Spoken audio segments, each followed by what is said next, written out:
नमस्कार, बहुत बहुत स्वागत है आपका ओंकार न्यूज में और मैं हूं आपके साथ ऋतिक ठाकुर। बुलेटिन की शुरुआत करेंगे।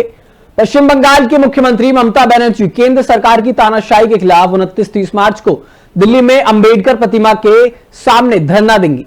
ममता ने कहा है कि धरना 29 मार्च को शुरू होगा और 30 मार्च को शाम तक जारी रहेगा। इसके बाद वो फिर आगे की रणनीति की घोषणा करेंगी। पश्चिम बंगाल की मुख्यमंत्री ममता बनर्जी ने केंद्र सरकार पर केंद्र योजनाओं में फंड नहीं देने का आरोप लगाया है। इसको लेकर ममता 29 और 30 मार्च को धरना देंगी। मंगलवार को ओडिशा रवाना होने से पहले कोलकाता एयरपोर्ट पर पत्रकारों से बातचीत करते हुए ममता बनर्जी ने यह जानकारी दी है। उन्होंने केंद्र सरकार पर पश्चिम बंगाल को केंद्रीय योजनाओं में फंड नहीं देने का आरोप लगाया है। साथ ही ममता ने कहा कि केंद्र सरकार हमारे 100 दिन के काम का पैसा नहीं दिया है। बजट में भी बंगाल को कुछ नहीं दिया गया। उन्होंने आरोप लगाया कि सिर्फ कुछ लोग ये देश चला रहे हैं। अडानी और मेहुल चोकसी इनके परम मित्र हैं और भाजपा सिर्फ इन लोगों के लिए ही काम कर रही है।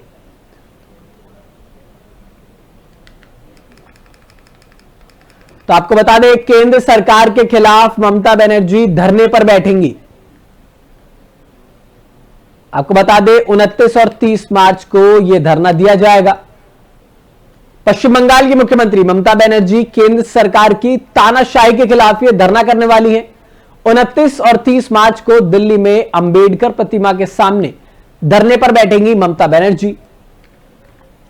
आपको बता दें, यह धरना 29 मार्च को शुरू होगा और 30 मार्च की शाम तक जारी रहने वाला है। इसके बाद वो फिर आगे की रणनीति की घोषणा करेंगी। आपको बता दें, ममता ने केंद्र सरकार पर केंद्रीय योजनाओं में फंड नहीं देने का आरोप लगाया है। इसको लेकर ममता 29 और 30 मार्च को धरना देंगी। मंगलवार को ओडिशा रवाना होने से पहले कोलकाता एयरपोर्ट पर पत्रकारों से बातचीत करते हुए ममता बनर्जी ने यह जानकारी दी है।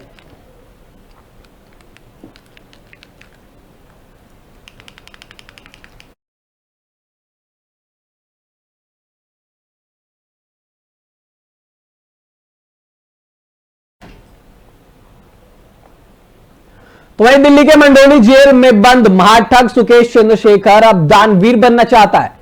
उसने अपने जन्मदिन पर 5 करोड़ 11 लाख रुपए दान देने के लिए डीजी जेल को लेटर लिखा है। सुकेश ने कहा है जो पैसा वो देना चाहता है वो उसने सही रास्ते से हासिल किया है और आमदनी के स्रोत बता सकता है। सुकेश चाहता है कि इन पैसों का इस्तेमाल उन कैदियों के लिए किया जाए जो बेल बॉन्ड नहीं भर पाने की वजह से जेल में बंद है। सुकेश चंद्रशेखर के वकील ने की और यह लेटर सार्वजनिक किया गया है। सुकेश ने डीजी जेल को लिखे आवेदन में कहा है कि वो जेल में बंद ऐसे कैदियों के लिए 5 करोड़ 11 लाख रुपए देना चाहता है जो जमानत मिलने के बावजूद इसलिए नहीं निकल पा रहे हैं क्योंकि वो जेल बॉन्ड भरने में सक्षम नहीं है। सुकेश ने कहा है कि जेल में बंद कई अंडर ट्रायल कैदियों के परिवार, उनके बच्चे शिक्षा और घर के अन्य खर्चे में सक्षम नहीं है। उनके लिए सुकेश चंद्रशेखर 5 करोड़ 11 लाख रुपए दान करना चाहता है। आपको बता दें, सुकेश चंद्रशेखर ने डीजी जेल को एक लेटर लिखा है जिसमें सुकेश ने कहा है कि वो 5 करोड़ 11 लाख रुपए दान देना चाहता है। आपको बता दें, सुकेश ने यह भी कहा है कि जो ये पैसा दान देना चाहता है वो उसने सही रास्ते से हासिल किया है और आमदनी के स्रोत उन्हें बता सकता है। सुकेश साथ में यह भी चाहता है कि इन पैसों का इस्तेमाल उन कैदियों के लिए किया जाए जो बेल बॉन्ड नहीं भर पाने की वजह से जेल में बंद है। सुकेश के वकील की ओर से यह लेटर सार्वजनिक किया गया है। सुकेश ने डीजी जेल को लिखे इस आवेदन में कहा है कि वो जेल में बंद ऐसे कैदियों के लिए 5 करोड़ 11 लाख रुपए देना चाहता है जो जमानत मिलने के बावजूद इसलिए नहीं निकल पा रहे हैं क्योंकि वो बेल बॉन्ड भरने में सक्षम नहीं है। सुकेश ने कहा कि जेल में बंद कई अंडर ट्रायल कैदियों के परिवार, उनके बच्चे शिक्षा और घर के अन्य खर्चों में सक्षम नहीं है। उन सभी के लिए सुकेश चंद्रशेखर 5 करोड़ 11 लाख रुपए दान करना चाहता है।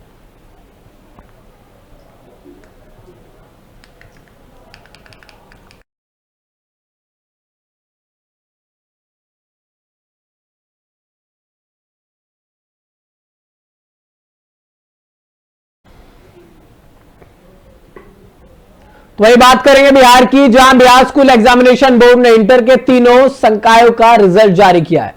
83.70% सफलता प्राप्त किया है। एक बार फिर तीनों संकाय में लड़कियों ने ही बाजी मारी है।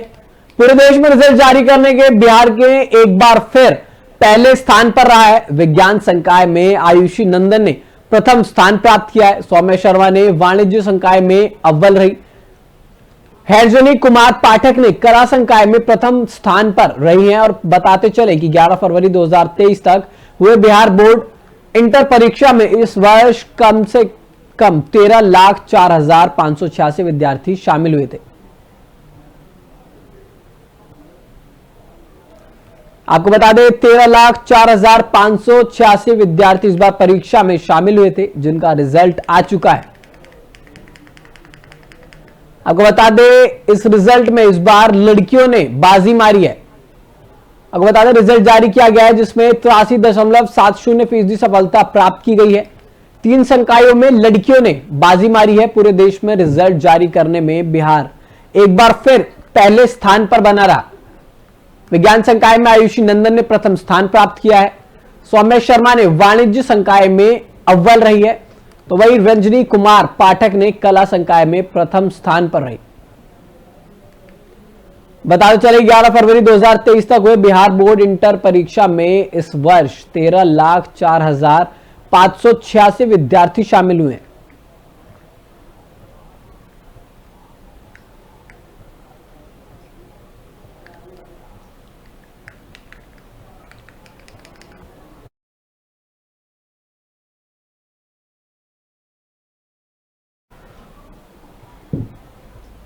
तो वहीं होडल के गांव खिरवी में मामूली सी कहासुनी को लेकर 46 वर्षीय राजू नामक युवक की गोली मारकर हत्या कर दी गई है। गांव के ही हरिओम नामक युवक ने खेतों पर जाकर गोली मारी है और मौके से गोली मारने के बाद आरोपी फरार हो गया। सूचना के बाद होडल थाना पुलिस मौके पर पहुंची और मृतक युवक के शव को कब्जे में लेकर पोस्टमार्टम कराने के लिए शव को पलवल के नागरिक अस्पताल में भेजा गया। पुलिस ने हत्या का मामला दर्ज कर आरोपी की तलाश शुरू कर दी है।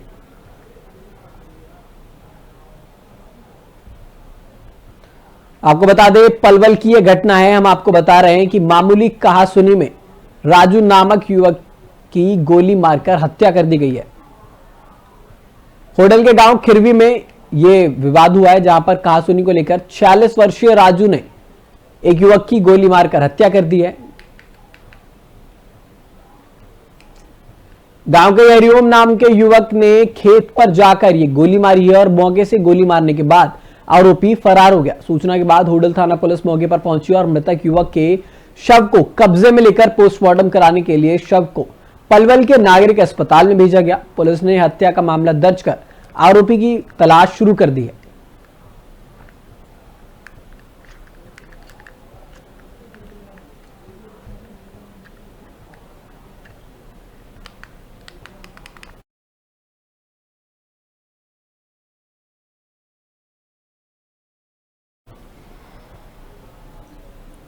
वहीं हिरणपुर थाना क्षेत्र देवापाड़ा में अवैध लॉटरी बेचने वाले व्यक्ति को पुलिस ने लॉटरी के साथ रंगे हाथों पकड़ा है। पुलिस ने तलाशी करते हुए दर्जनों की संख्या में अवैध लॉटरी बरामद की है। वहां नव पदस्थापित थाना प्रभारी सुनील कुमार रवि ने बताया कि गुप्त सूचना पर एसपी के निर्देश में यह कार्रवाई की गई है। उन्होंने बताया कि प्रभु रविदास ने घूम घूम कर अवैध लॉटरी बेच रहा था, जिसे पुलिस की टीम ने धर दबोचा है। इसके बाद जेल भेज दिया गया।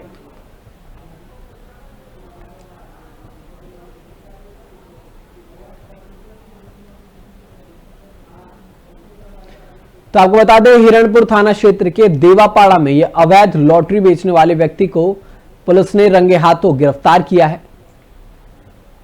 पुलिस ने तलाशी करते हुए दर्जनों की संख्या में युवक के साथ अवैध लॉटरी बरामद की है।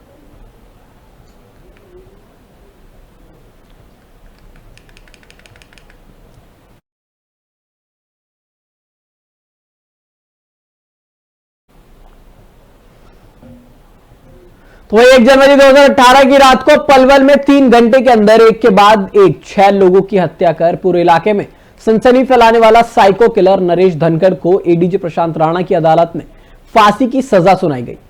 बता दें कि 2018 में एक के बाद एक 3 घंटे में 6 लोगों की हत्या की गई थी और सभी हत्याएं देर रात 2 से 5 बजे के बीच में हुई थी। कहा जाए तो उसमें 3 घंटे तक पलवल की सड़कों में तांडव मचाया हुआ था और लोहे की रॉड से 6 लोगों की हत्या कर दी थी।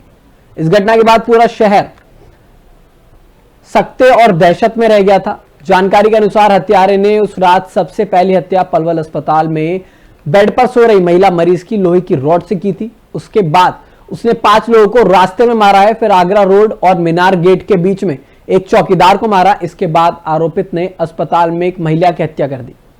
मरने वालों में 2 चौकीदार और एक रिक्शा पुलर था। मृतक हेमचंद की पत्नी कमला और सीताराम की पत्नी द्रौपदी ने अदालत से जैसे ही हत्याओं के आरोपी नरेश धनखड़ को अदालत ने सजा सुनाई तो उन्होंने कहा कि आज अदालत ने उन्हें न्याय दिया है।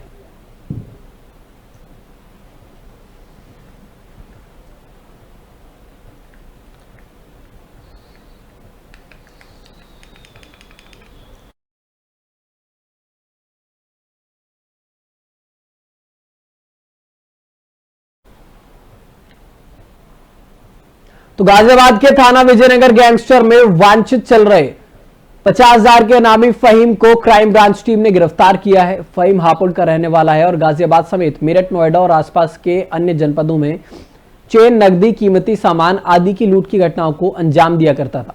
गाजियाबाद के थाना विजयनगर इलाके में ही 3 मुकदमे दर्ज है। फहीम और इसके साथी स्पीड रेसिंग बाइक पर सवार होकर आते और लूट की घटनाओं को अंजाम देकर फरार हो जाते।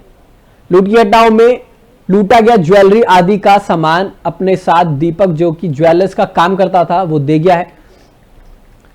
सामान को गलाकर मिली रकम को वापस आपस में बांट लिया करते थे। फहीम के साथी दीपक को पुलिस पहले ही गिरफ्तार कर चुकी है और उसके अन्य साथी भी पहले से ही जेल पहुंच चुके हैं। ऐसे में फहीम के पकड़े जाने के बाद ऐसी घटनाओं के शिकार लोगों को राहत की सांस मिलेगी।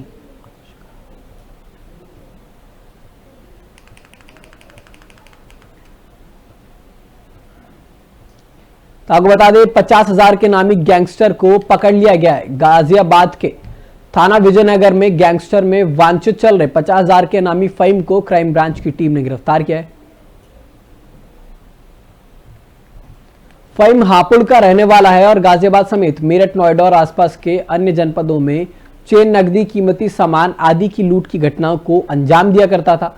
गाजियाबाद के थाना विजयनगर इलाके में 3 मुकदमे दर्ज है। फहीम और इसके साथी स्पीड रेसिंग बाइक पर सवार होकर आते और लूट की घटनाओं को अंजाम दिया करते थे।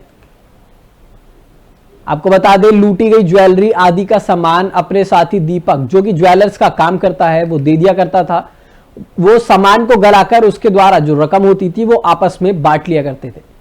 फहीम के साथी दीपक को पुलिस पहले ही गिरफ्तार कर चुकी है और उसके अन्य साथी भी पहले से ही जेल पहुंच चुके हैं। ऐसे में फहीम के पकड़े जाने के बाद ऐसी घटनाओं के शिकार लोगों को राहत की सांस मिली है।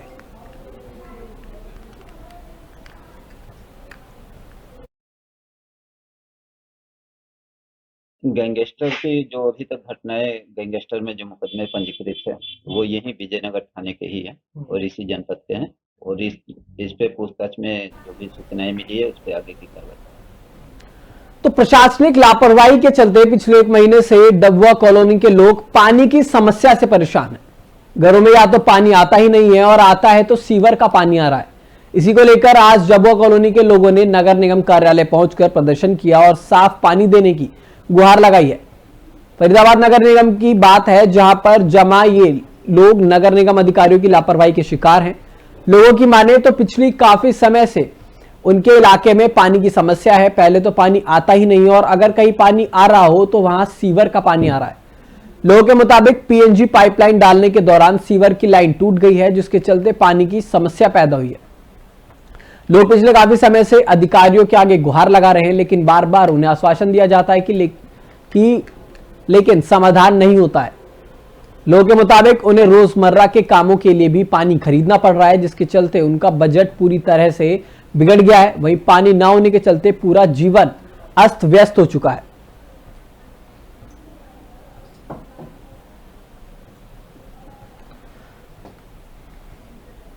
तो फिलहाल खबरों में इतना ही। बने रहेगा तमाम बड़ी खबरों के लिए हमारे साथ सिर्फ ओंकार न्यूज पर।